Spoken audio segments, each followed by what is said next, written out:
Alguns anos atrás, eu conheci uma senhora no qual o marido havia sido brutalmente assassinado por um dos seus empregados. Como resultado, ela estava lutando para sobreviver economicamente e, ao mesmo tempo, manter o negócio da família em vivo. Este é o tipo de coisa que deixa a maioria das pessoas arrasadas no fundo do poço. Mas essa senhora foi uma das pessoas mais incríveis que eu já conheci. Com lágrimas nos olhos, ela disse: "Pastor, por mais que minha vida seja muito difícil, eu quero te dizer uma coisa. A despeito de tudo o que aconteceu comigo, eu não estou zangada. Eu não vou fingir que não sinto falta do meu marido, porque às vezes a vida não é completamente bem sem ele. Mas o que realmente é impressionante é que eu consegui perdoar o jovem que fez isso. E sabe uma coisa?" Ela disse: "Eu ainda amo a Deus."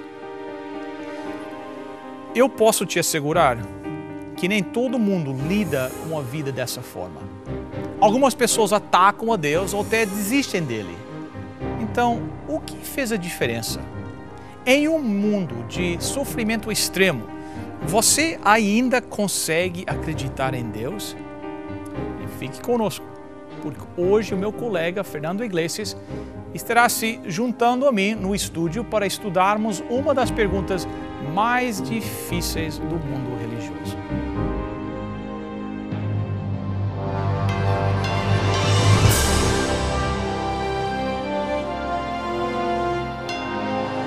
Venceu a prova do tempo.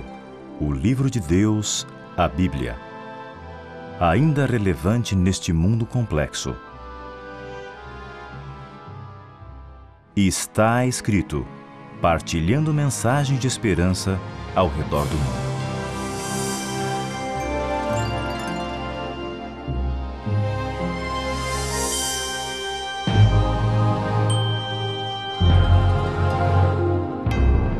Outro dia eu escutei uma pessoa na televisão ridicularizando a fé das pessoas que buscaram a Deus após um desastre natural derrubou a sua casa. Eles estavam fora da casa, mas eles deixaram na janela um cartaz que dizia: "Jesus ainda anda conosco." Isso foi algo que o apresentador de TV não aguentou. "Escutem", ele disse, "cai na realidade. Deus não está com vocês. Vocês estão dormindo em um ginásio." Eu imagino que ao redor do mundo, pessoas concordaram com este apresentador, porque eles acham difícil acreditar que um Deus bom pode permitir que as pessoas passem por sofrimento. Se Deus é realmente amor, por que há tanta miséria neste mundo? Eu acho que essa é uma das perguntas mais difíceis e mais frequentes entre pessoas que têm dúvida com sua relação com Deus. Então hoje eu tenho o prazer de ter aqui no estúdio comigo o pastor Fernando Iglesias para nos ajudar a entender esta realidade da vida. Se Deus é bom, por que tanto sofrimento? Pastor Fernando, bem-vindo ao Está Escrito. Obrigado, prazer, viu? Muito obrigado pelo convite também. Nós agradecemos. Quem sabe a pergunta mais difícil para mim, como pastor, é essa. Sim. Por que tanto sofrimento? Deus é um Deus bom, por que Deus está deixando que esse câncer apareça, essa desgraça na minha família, essa tragédia? Uhum. Como é que nós podemos entender isso? Bom, a Bíblia é a carta de Deus para nós. E ela é a carta de Deus para nós entendermos o plano de Deus de nos criar, de nos desejar. E a primeira boa notícia é que Deus desejou nos criar e compartilhar a vida. O vento soprando no rosto, o cheiro agradável, né? o comer, e Deus nos criou dessa maneira. Deus não tinha obrigação de fazer. Não tinha obrigação, motivação. Mas Ele desejou. Essa é a primeira boa nova, esse é o primeiro traço do Evangelho, das boas novas, né? E Deus, ao criar, Ele escolheu nos criar com liberdade de escolha. Liberdade de escolha é a palavra-chave, né? Que é o que nós temos até hoje. Por que liberdade de escolha? Deus podia não ter dado liberdade de escolha, né? E criar uns robôs, né?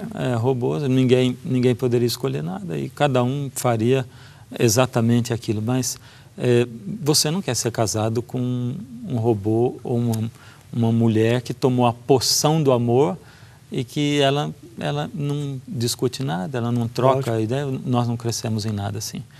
Então Deus, na sua infinita sabedoria, Ele desejou ter seres que o amassem de livre e espontânea vontade. Aliás, essa é a fase mais bonita do namoro, né, ou do amor. É quando você conquista alguém. Certo.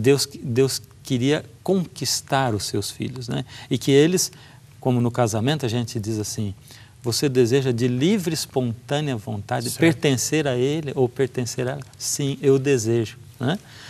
Liberdade de escolha. Deus, fonte de vida, desejou criar.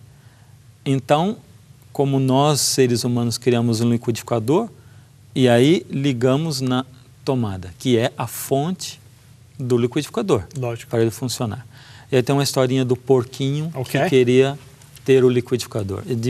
E de fora de casa ele ficava olhando ali para a janela e via o liquidificador funcionando e as coisas agitando dentro. Ele apaixonado pelo liquidificador. Então, um dia, quando a dona da casa saiu, ele saiu do chiqueiro, correu para a cozinha, porta aberta, e conversou com o liquidificador, né?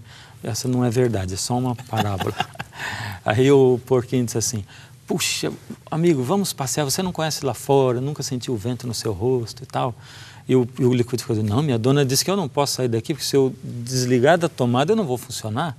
E o porquinho olhou para o liquidificador e disse, olha aqui, ó, tá vendo? Eu tenho uma tomada portátil, você liga aqui e eu carrego você e nós vamos conhecer. E o liquidificador, coitadinho, convenceu. Foi nessa, né? Foi. E nunca mais funcionou o liquidificador, né? Porque focinho de porco não é tomada, como nós dizemos, né? Mas essa brincadeira é para dizer exatamente como Satanás, Lúcifer, convenceu o ser humano. Lúcifer, mas de onde apareceu Lúcifer? Se nós estamos falando de uma revolta na Terra, de onde apareceu Lúcifer? Deus poderia não ter criado Lúcifer também? Lógico. Porém, imagine que... eu conheci uma outra história, lendo outro dia, de uma lady no século XVII que ia se casar com um príncipe numa outra terra, num outro país. Viajou de navio, o navio naufragou, e aí só ela e um marinheiro sobreviveram numa ilha deserta, e o tempo se passou 1 ano, 2 anos, 3 anos, e eles acabaram se apaixonando. Depois de 4 anos na ilha, eles vivendo felizes, ele era um simples marinheiro, mas era uma lady, uma princesa, e ele viu de longe um navio chegando. E aí a dúvida, e agora? Chamo o navio, aviso para ela que tem um navio, porque nós vamos voltar e ela vai ser uma lady e eu um marinheiro. E ele pensou, eu não podia fazer isso com ela. Então ele avisou. E aí o navio veio e os levou, mas ela escolheu ficar com ele. Né? Então, Deus, ele fez isso. Se Deus não tivesse criado Lúcifer, ele já não seria o Deus da liberdade de escolha. Dentro da justiça de Deus, não caberia simplesmente, mesmo que ninguém soubesse, que ele não criasse um ser que fosse livre e que poderia mudar a história da humanidade. Então Deus não se viu impedido de criar ninguém.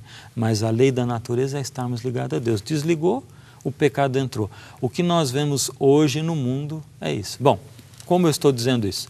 Aí tem alguns textos da Bíblia, logicamente, né?